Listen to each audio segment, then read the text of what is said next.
Hello everyone, thanks for tuning in. This is Arnold. In today's session, I am going to show you how we file a provisional income tax return.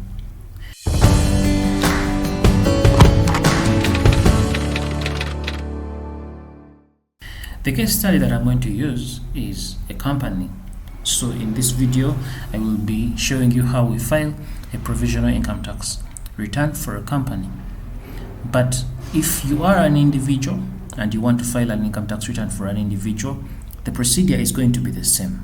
If you want to file a provisional income tax return for rental, the procedure is still going to be the same. So as I am using this case study, as I am showing you where to press, where to click, it is going to be the same across the board on whether you're dealing with a partnership, a company, an individual, or whether it's rental.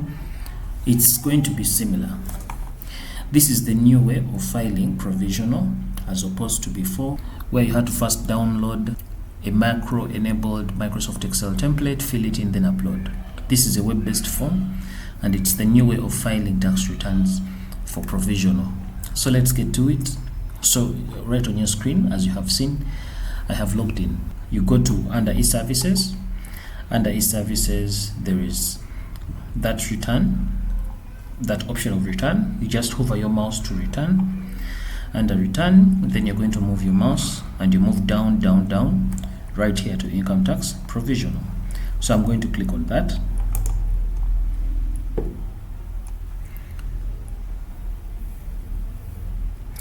When you click on income tax provisional, so here you have the return period. So the return period, so like I have mentioned in previous videos, we can only provide for income tax in a period we are in. We can only provide income tax for a period we are in. So as I'm making this video, we are in the financial year or in the year of income 2024-2025. So that is what I'm going to do. So I'm going to click on this date selector right here, and I'm just going to click today's date, because, well, we can only provide for income tax in a period we are in. So when I click on today's date, the system is going to automatically correct me and ask me, due to your accounting date, the date selected return period is set to that period. So I'm just simply going to say okay, and in the date selector here, everything is going to, the dates are going to select themselves. So like you can see, the return period, it is from 1st July 2024 to 30th June 2025, as you can see. And here it says it is an original return. Okay, if I was amending, it would be amended. So this is an original return. An original return is a return that you're filing for the very first time.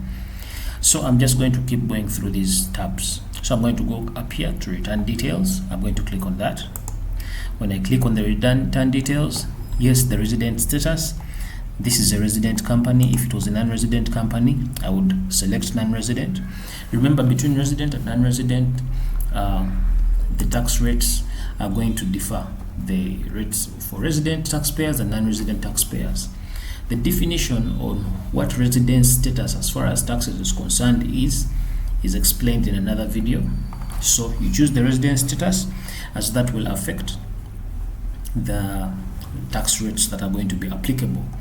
So here you get to fill in the figures. You just fill them in directly.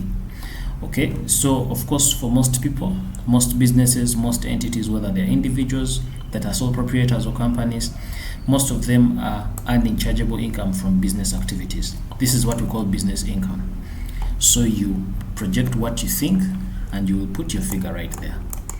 You know how much you think is you're going to earn. Let me for demonstration purposes, let me put maybe 5 million, like that. Then I click away. So when I click 5 million, you realize that okay, if this is the 5 million that I've put, this is the tax assessed out of it. Okay, if you are an entity that is earning rental income, you're going to have to put your rental income here. Here, chargeable income from rent only. So meaning that if you are filing a provisional return, whether you're an individual or non-individual, and you're providing for rent, this is the spot you're going to fill in. It is going to be looking like this for companies, even for individuals. Okay, so if this person earned rental income, I would go ahead and say maybe 20 million. That is how much I expect this person to be earning in the next 1 year.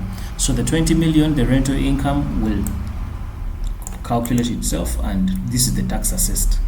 The tax assessed will be system generated from the back end. Then we have here estimated chargeable income from mining business. If you are the kind in this kind of business, you will put the figure there. So it's not compulsory that you should fill all these boxes. You only fill that which is applicable. If you're earning rental income, you fill in this box. If you're not earning rental income, just put a 0. Don't stress.